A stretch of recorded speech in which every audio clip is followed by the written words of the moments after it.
ভবিষ্যতে ইউনূস সাহেবকে আদালতের মুখোমুখি হতে হবে। এমন কিছু রাষ্ট্রপতি করবে না যেটা সংবিধানে নাই এবং যেটা সংসদ বৈধভাবে অ্যামেন্ডমেন্ট করতে পারে না। জুলাই জাতীয় সনদ সংবিধান সংস্কার বাস্তবায়ন আদেশ 2025 এবং গণভোটের আদেশ তার 3 নম্বর সেকশনটা যেটা দিয়ে গণভোট হয়েছে, এই দুটিকে সংবিধানের সঙ্গে সাংঘর্ষিক, আল্টাভায়ার্স টু দ্য কনস্টিটিউশন। সংবিধানে এটা অনুমোদন করে না। এই বিষয়ে হিয়ারিং হয় গতকাল 2রা মার্চ। সুপ্রিম কোর্টের সিনিয়র আইনজীবী ওসমান করিম এবং আমি এবং ব্যারিস্টার জ্যোতির্ময় বড়ুয়া, আমরা 3 জন হিয়ারিং করি, অন্যান্য আইনজীবীরাও ছিলেন। মামলার গুরুত্ব অনুধাবন করে মামলা দুটি মাননীয় কোর্ট বিচারপতি রাজিকাল জলিল এবং মাননীয় বিচারপতি এমডি আনোয়ারুল ইসলামের সমন্বয়ে যে রিট বেঞ্চ, তারা রাষ্ট্রের অ্যাটর্নি জেনারেলকে শোনেন, অ্যাডিশনাল অ্যাটর্নি জেনারেল, এবং যারা এই রিটের প্রেয়ারের সঙ্গে একমত না তাদেরও 2-3 জন আইনজীবীকে শোনেন। যদিও আইনে শোনার কোনো বিধান নাই, কিন্তু ওনারা লিবারাল ভিউ নিয়েছে যেহেতু এটা জনগুরুত্বপূর্ণ। এবং কালকে বিস্তারিত হিয়ারিং হচ্ছে, এক্সজস্টিভ হিয়ারিং আজকে আদেশের জন্য ছিল। আজকে ওনারা 2 মামলাতেই আদেশ দিয়েছে। 34-35 সানবিট 1 চামচে 30+ বাসন পরিষ্কার।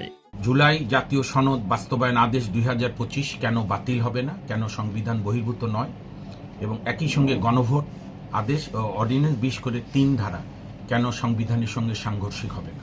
এটি কি আছে? ওই গণভোটের আয়োজন। কারণ আমাদের সংবিধানের 93 অনুচ্ছেদে আছে রাষ্ট্রপতি অর্ডিন্যান্স করতে পারে যখন পার্লামেন্ট সেশনে থাকে না।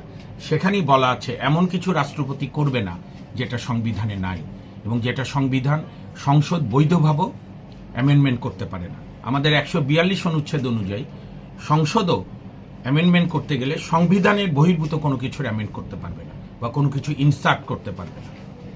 সংবিধানের বেসিক ফিচার যেটা 8th অ্যামেন্ডমেন্টের জাজমেন্টে, সেগুলোকে নাড়া যাবে না। এখানে সংবিধানের চরিত্র পাল্টে দেওয়ার চেষ্টা হয়েছে। এই জন্যই মহামান্য হাইকোর্ট 4 সপ্তাহে রুল দিয়েছে এবং আমরা আশা করছি ঈদের পরে 19 এপ্রিল কোর্ট খুলবে। কোর্ট খুললে আমরা হয়তো উইদিন 2 উইকস আমরা হিয়ারিং করতে পারব। এটা একদম ভ্রান্ত এবং এটা বিশেষ গোষ্ঠী মানুষকে বিভ্রান্ত করছে। কিছু কিছু আইনজীবীও জেনে বুঝে জ্ঞান পাপীর মতো কথা বলছে। আমরা গণভোটের ওই কনসার্ন সেকশনগুলো চ্যালেঞ্জ করেছি। আর জাতীয় ভোট যেটা সংসদ নির্বাচন হয়েছে, এটা পুরোপুরি সাংবিধানিক আইন অনুযায়ী হয়েছে, ওই আইনও হয়েছে, এটা নিয়ে কোনো দ্বন্দ্ব নেই। কারণ সংসদের মেয়াদ শেষ হওয়ার বহু আগেও নির্বাচন হতে পারে, সংসদ ভেঙে যেতে পারে। অনেক দেশে ক্ষমতাসীন দলই যখন কোনো আন্দোলন হয় বলে ঠিক আছে আমরা আবার জনগণের কাছে যাব, রাষ্ট্রপতিকে বলে সংসদ ভেঙে দেন, পুনরায় নির্বাচন হবে। এটা খুবই ডেমোক্রেটিক ফেনোমেনা। তো সেই হিসাবে হয়তো দেরি করেছে নির্বাচন হতে, সেটা ইউনূস সাহেবের অসহযোগিতার জন্য। এর জন্য ভবিষ্যতে ইউনূস সাহেবকে আদালতের মুখোমুখি হতে হবে।